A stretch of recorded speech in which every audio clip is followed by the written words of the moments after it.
بازسازی بزرگترین شاهرهای ترانزیتی افغانستان. شاهراه سالنگ بعد از 50 سال به طور اساسی ترمیم می گردد.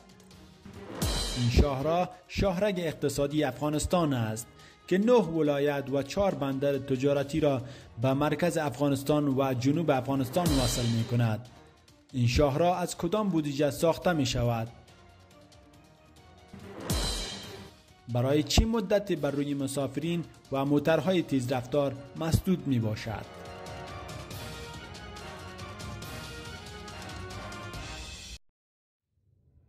اعمار و بازسازی شاهراه‌ها، سرک‌ها و راه‌های مواصلاتی نقش بسزایی در رشد اقتصادی کشورها داشته که به اتکای آن ضمن سهولت‌ها در حصه رفت و آمد عامه مردم، سکتور اقتصادی کشور نیز توسعه یافته می‌تواند.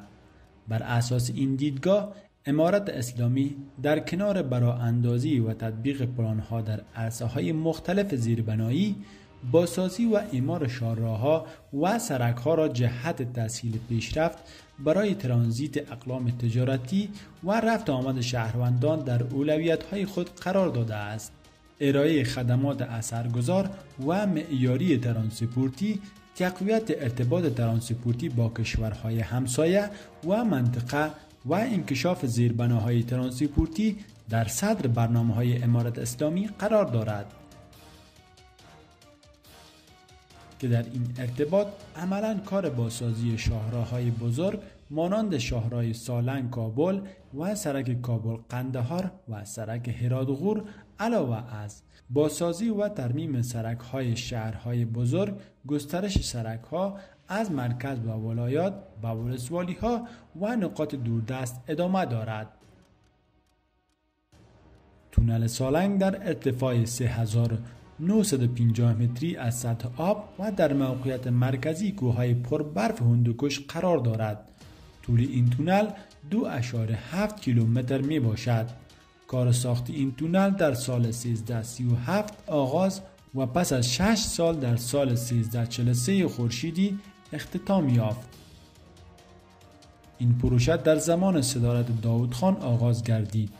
ارتفاع این تونل 5 متر و دارای عرض 6 متر می باشد. تونل مذکور فاصله میان شمال و جنوب افغانستان را 110 کیلومتر کوتاه‌تر می کند. این تونل شمال افغانستان را به جنوب افغانستان متصل می نماید. قبل از احداث این تونل، وسایل تجارتی و انتقالات از میان کوههای پربرف هندوکش صورت می گرفت. شاهراه سالنگ از جهات مختلف حائز اهمیت می باشد که از آن جمله می توان بر نقش مؤثر آن در ترانزیت اقلام تجارتی به مصرف کم و مدت زمان کوتاه اشاره نمود که این مسئله به نحوی از انهای بالای کاهش قیمت مواد و اقلام تجارتی مورد نیاز مردم تأثیرات ژرف داشته و نقش بسزایی در حصه مسائل اقتصادی مردم و کشور دارد، زیرا مواد و اقلام صادراتی و وارداتی به مصرف کم و مدت زمان کوتاه صورت گرفته و این خود در کاهش قیمت اموال و خرید فروش عاری از اهمیت نیست و از جانب دیگر سهولت‌های لازم را برای رفت و آمد راکبین مساعد می نماید. همچنان جهت حفظ و مراقبت این مسیر زمینه اشتغال برای تعداد کثیری از مردم فراهم می گردد که این خود نقش مؤثر در امر معیشت مردم و افزایش عاید سرانه دارد. مشکلات و عوامل زیاد سبب گردیده تا کشور ما فاقد سرک‌های معیاری برای ترانزیت و اقلام تجارتی و رفت و آمد باشد که از آن جمله میتوان از چندین عامل مهم نام برد. عدم امنیت مهمترین چالش سر راه ترانسپورت در کشور به شمار می رفت که شاهراه‌ها از این لحاظ مسئولیت نداشتند و تجارت به دلیل ناامنی در شاهراه‌ها با مشکل مواجه شده بود و از جانب دیگر حکومت‌های گذشته هیچ توجه بنیادی در این عرصه نداشتند. همچنان سرقت‌های مسلحانه و باجگیری از دیگر گونه‌های ناامنی بودند که موجب کندی رشد تجارت در کشور شده بود. نبود سیستم ترانزیتی و کمبود وسایل ترانسپورتی معیاری، رفت و آمد موترهای باربری به توناژ بلند، فساد اداری، اخاذی‌های غیر قانونی بارندگی های پی در پی در فصل زمستان از چالش های عمده این شاهراها بوده می تواند که خوشبختانه با حکمیت مجدد امارت اسلامی امنیت سراسری تأمین گردیده و زمینه برای کار و پیکار در این عرصه مساعد گردیده. فساد ریشه‌کن شده، به پدیده جنگ و خودسری و اخاذی نقطه پایان گذاشته شده. تعهد در عرصه عمرانی و بازسازی کشور موجود است که در پرتو این مسائل همه مشکلات کوچک دیگر هم حل خواهد شد و زمینه برای پیشرفت مسائل اقتصادی و خدماتی بیشتر فراهم خواهد شد.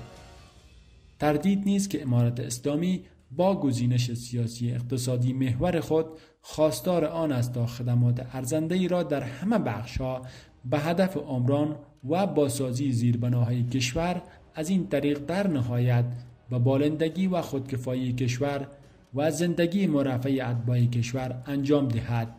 به این آرزومندی امارت اسلامی ضمن سایر کارهای بنیادی به رفع مشکلات و چالش‌ها موجود در عرصه‌های ترانزیت و رفت و آمد مردم بپردازد. از این ماجرا خدمات را جهت رشد اقتصاد و رفاه همگانی برای شهروندان انجام دهد.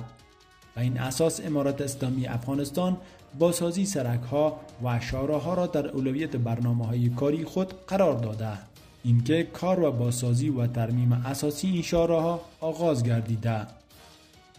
مولوی عبدالحلیم آقا رئیس حفظ مراقبت‌های سالنگ‌ها گفته که از طرف شب تنها با موترهای باربری اجازه عبور داده می شود. با گفته او این مسیر بر روی مسافرین در حدود 1 ماه مسدود می ماند. در این مدت موترهای تیز رفتار می توانند از مسیر دره غربن و بامیان رفت و آمد کنند. رئیس حفظ مراقبت‌های سالنگ افزوده به دلیل بازسازی مسیر شاهراه سالنگ‌ها بر روی مسافرین مسدود می شود. تلاش می کنیم که به زودی تکمیل گردد و تا ماه‌ها طول نکشد. شاهراه سالنگ 9 ولایت شمالی و همچنان 4 بندر تجارتی را به کابل و جنوب افغانستان وصل می کند و روزانه صدها موتر تیز رفتار و باربری از این مسیر رفت و آمد می کنند.